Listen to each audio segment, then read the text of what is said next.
عبدالغفار جمبا صاحب، آپ نے اپنے لیکچر 104 میں خاکسار کا ذکر کیا اور سوال کو دہرایا۔ کیا آج تک تاریخ انسانی میں کوئی ایسا مامور من اللہ بھی آیا ہے جو کسی فاسق اور کذاب کی بیعت میں رہا ہو؟ اس نے کسی کی غلامی کا دعویٰ کیا ہو، بیعت کی ہو اور اس کو برملا اپنا آقا اور خود کو اس کا غلام قرار دیا ہو؟ کوئی ایک مثال ہو تو میرے علم میں اضافہ فرمائیں۔ جناب طاہر امجد صاحب سے کہتا ہوں کہ مجھے پتہ تھا اس وقت، بلکہ 10 دسمبر 1983 میں ایک مبارک سجدہ سے اٹھنے کے بعد مجھے ساری اللہ تعالیٰ نے سب بتا دیا کہ یہ سارے گمراہ بھٹکے ہوئے لوگ ہیں اور سیدھے راستے سے بھٹکے ہوئے لوگ ہیں۔ یہ مسلم موت کا جب دعویٰ ہی جھوٹا ہے ان کا، اور کوئی خلافت نہیں ہے، نہ ان کا خدا سے کوئی تعلق ہے۔ جمبا صاحب، آپ کے بقول آپ پر حقیقت آشنا ہو گئی تھی 1983 کے قریب مبارک سجدے میں، اور آپ کو سب پتہ چل گیا تھا، بلکہ بقول آپ کے آپ کو الہاماً بتا دیا گیا تھا کہ یہ سب نظام غلط ہے، یہ فاسق فاجر کاذب یہ لوگ ہیں۔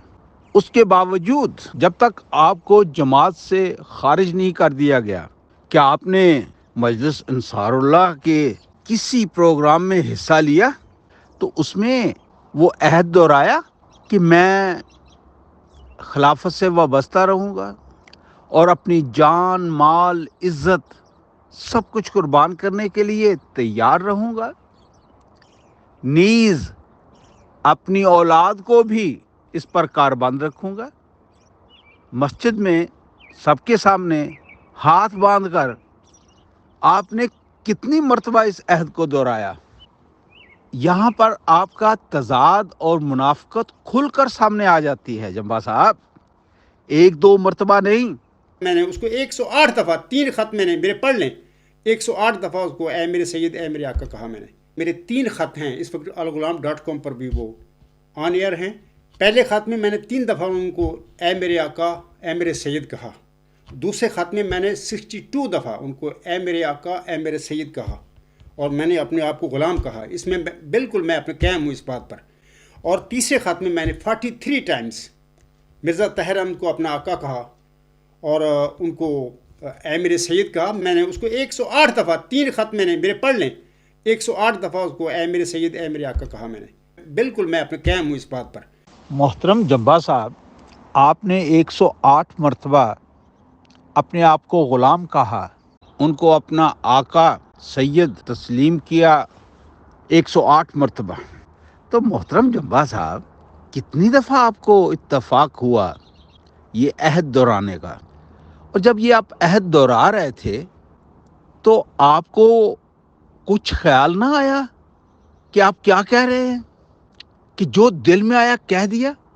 میں اس لیے بھی پوچھ رہا ہوں تاکہ لوگوں کو جو سننے والے ہیں ان کو آپ کا مکمل تعارف ہو سکے کہ آپ کس ذہنیت کے آدمی ہیں، کس قدر منافقت سے کام لیتے رہے ہیں، اس کی تعداد بھی ذرا بتا دیجئے گا، تاکہ کسی کے دل میں ذہن میں کوئی شک نہ رہ جائے کہ حضرت عبدالغفار جمبا صاحب ہیں کون لوگ ہو؟ ویسے جمبا صاحب کون لوگ ہو تسی؟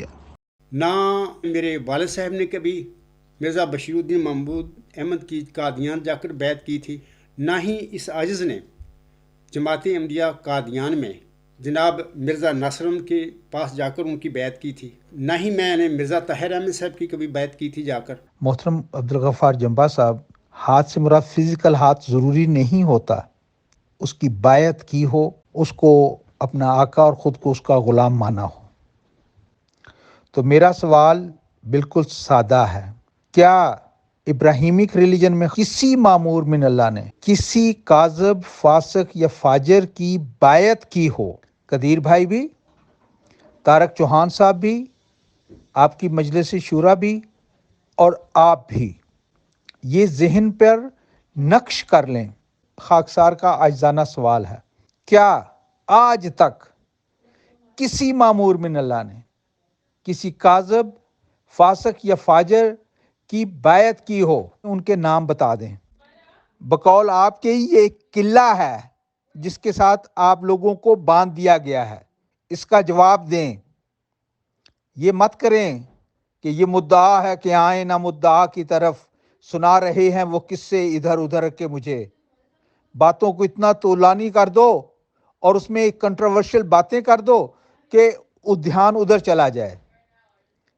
تو جمبا صاحب، قدیر بھائی، طارق چوہان اور باقی اصلاح پسندوں، سن لو، کان کھول کر سن لو۔ یہ مت سمجھو کہ یہ سوال یہاں سے غائب ہو جائے گا، ڈیلیٹ ہو جائے گا۔ اگر آپ یہ سمجھتے ہیں کہ ادھر ادھر کی باتیں کر کے ہمارے اکابرین پر آپ تہمتیں لگا کر اس سے نظریں ہٹا دیں گے اور یہ سوال کہیں غائب ہو جائے گا، معلق ہو جائے گا، تو محترم یہ آپ کی بھول ہے کہ اے مداری تیرے سب شعبے ہم دیکھ چکے، اب تیرے پاس دکھانے کو رہا ہی کیا ہے۔ محترم عبدالغفار جمبا صاحب، یہ سوال ایک واضح طور پر آپ کے سامنے ہے، اس کا جواب دے دیں۔ عزیزم عبد القدیر صاحب نے اپنے جواب میں جناب طاہر امجد صاحب کو حضرت یوسف علیہ السلام اور حضرت موسیٰ علیہ السلام کی 2 مثالیں پیش کی تھیں اسی حوالہ سے۔ قدیر بھائی نے جو حضرت یوسف علیہ السلام اور حضرت موسیٰ علیہ السلام کی بات کی ہے وہ مضحکہ خیز ہے۔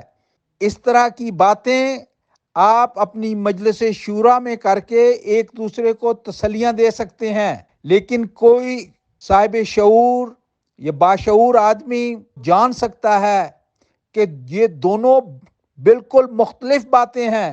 یہ سوال اگر آپ سمجھتے ہیں کہ دور ہو جائے گا اور حضرت اقدس مسیح موعود علیہ الصلوۃ والسلام یا دوسروں کو نشانہ بنا کر اس سوال سے توجہ ہٹا دیں گے، تو محترم یہ آپ کی بھول ہے، نادانی ہے۔ آپ فرما رہے ہیں کہ آپ نے جو کچھ کیا وہ اللہ کی رضا اور اس کی ہدایت پر کیا۔ جمبا صاحب محترم، جھوٹ کے پاؤں نہیں ہوتے۔ آپ اپنے آپ پر ہی سوالیہ نشان لگا رہے ہیں۔ اپنا جو تعارف کرا رہے ہیں بقول آپ کے ہی، وہ انتہائی منافق کا تصور پیش کر رہے ہیں کہ عبدالغفار جمبا صاحب یا تو اپنی کم علمی، کم فہمی، فلک سیری یا اور کسی ذہنی الجھن کی وجہ سے ہو، یا ان کو ذہنی رجحان ہی کسی اور طرف ہو۔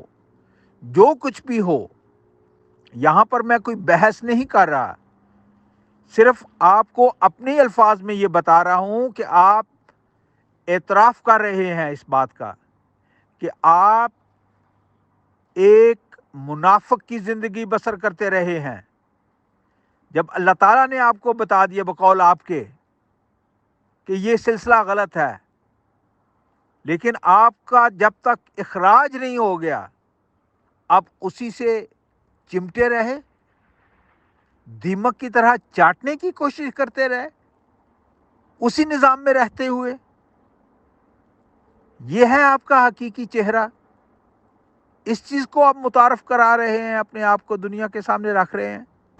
آپ کے بقول 1983 میں آپ کے مبارک سجدے میں آپ پر یہ ساری چیزیں واضح ہو گئی تھیں، اور آپ اس کے بعد یہ جانتے ہوئے بھی کہ اللہ تعالیٰ نے آپ کو کچھ اور بتایا ہے، آپ ان کو اپنا آقا کہتے رہے ہیں، اپنا سید کہتے رہے ہیں، خود کو ان کا غلام کہتے رہے ہیں۔ جمبا صاحب، اس سے بڑی منافقت کیا ہوگی؟ اس سے بڑا اعتراف گناہ کیا ہوگا؟ آپ کس طرح کر سکتے ہیں کہ آپ نے انتہائی منافقت سے کام لیا ہے، جھوٹ سے کام لیا ہے، دجل سے کام لیا ہے، کذب سے کام لیا ہے، اور آپ کو اپنے اللہ پر بھی اعتماد نہیں تھا۔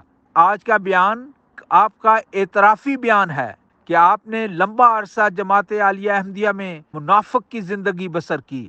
منافق کے بارے میں کیا کہا جا سکتا ہے؟ جمبا صاحب، کبھی فرصت ملے تو غور کر لیجئے گا۔